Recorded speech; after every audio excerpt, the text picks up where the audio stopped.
a failing economy. Ladies and gentlemen, the oil price shock we all know.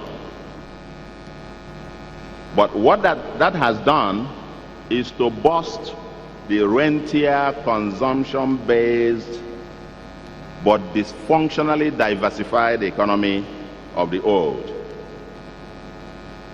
I want to remind us that Nigeria has tried to diversify its economy. If you say Nigerian economy is undiversified, that's yes and no.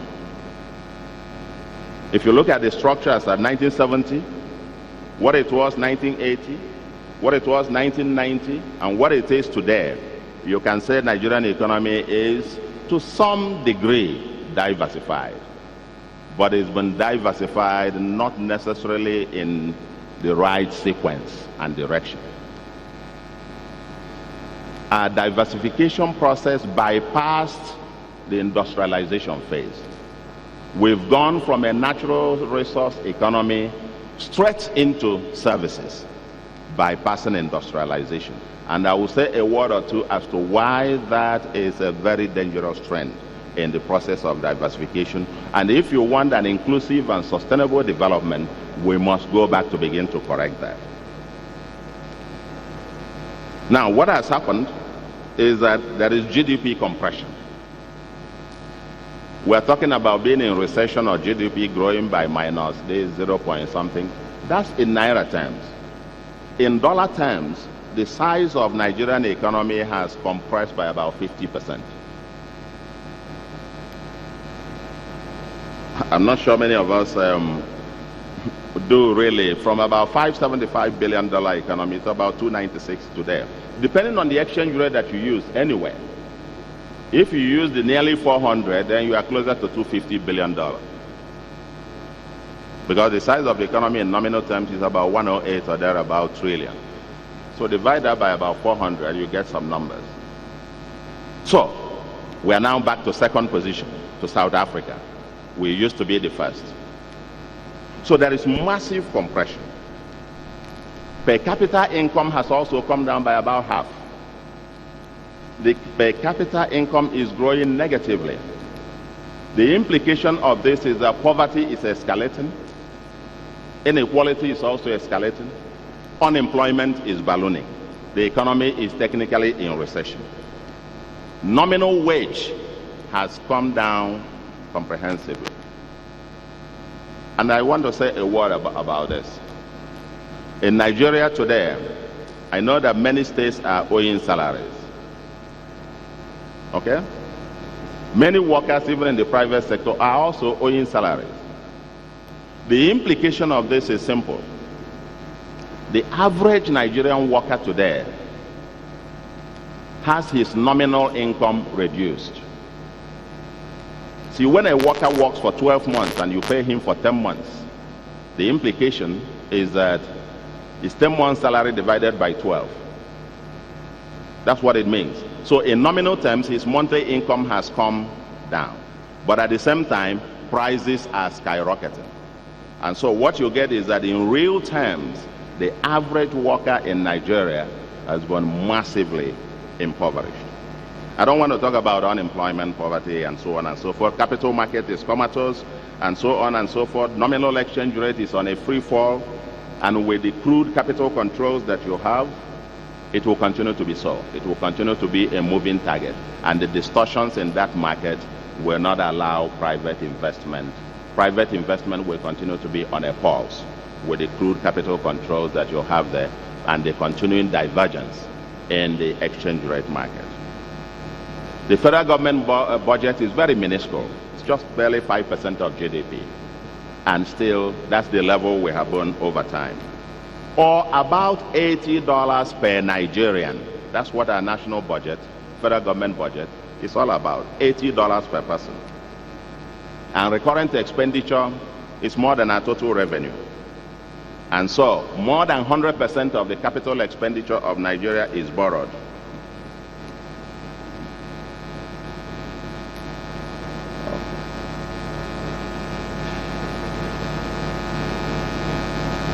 The aggregate revenue has imploded. The fiscal pressure is rising. There is rising debt. contingent liabilities all moving, and public sector owed raises questions about fiscal viability of some of our states as well. Still on unraveling, there are structural complications. The first, ladies and gentlemen, is demographics and migration stroke urbanization. Nigeria has one of the highest urbanization rates in the world at about 5.3%. And then I want to raise an issue. By the year 2050, it is estimated that Nigerian population will be about 400 million if the population continues to grow at the current rate. What it would mean, and I want to emphasize this, if we're thinking about sustainable and inclusive growth and development in the future, what this would mean is that Nigeria will be one of the few countries in the world with the highest population density. Our land area is just 923,000 square kilometers. The US is about 9 million something, and that gets them to about 33 persons per square kilometer. India has about 6 point something million, and square kilometer, and that gets them about 400 persons per square kilometer. Nigeria today is about 213 per square kilometer. But by 2050, if you adjust for the land that will be encroached by desertification, erosion, our population density will be about 720 persons per square kilometer, making us one of the most densely populated places. There will be pressures on land, and the desertification process means there is a huge north-south migration now that is happening at a very, very rapid rate. Yeah. There is a huge north-south migration. In my village today, 10 years ago, probably maybe 1 or 2 or 3 persons, from this part of the world living there. Today, I'm sure there are more than getting closer to 1,000. Almost every household you'll find there is somebody living there, and so on and so forth. There is this huge migration pattern, especially from the 11 frontline states out there. Now, the desertification process means that in 100 years, about 60 kilometers, the desert is coming, and everybody is running away. And coincidentally, like I said, the 11 states that are mostly affected happen also to be the poorest states in Nigeria. And therefore also agriculture is unlikely going to be a sustainable means of livelihood in these countries in years to come. So, what are we doing to prepare for the 400 million Nigerians that will come in the next few years?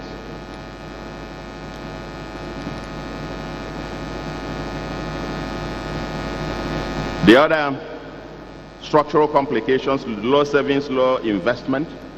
Nigeria has the paradox that as we have low savings, low domestic investment, but at the same time you have massive capital flight out of Nigeria.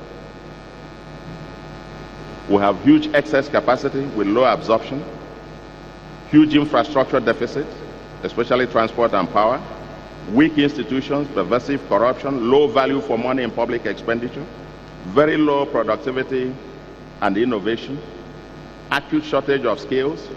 You have extensive schooling, but with very little education and skills.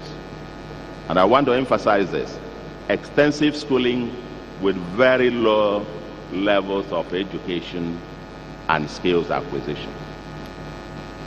What is the point being made?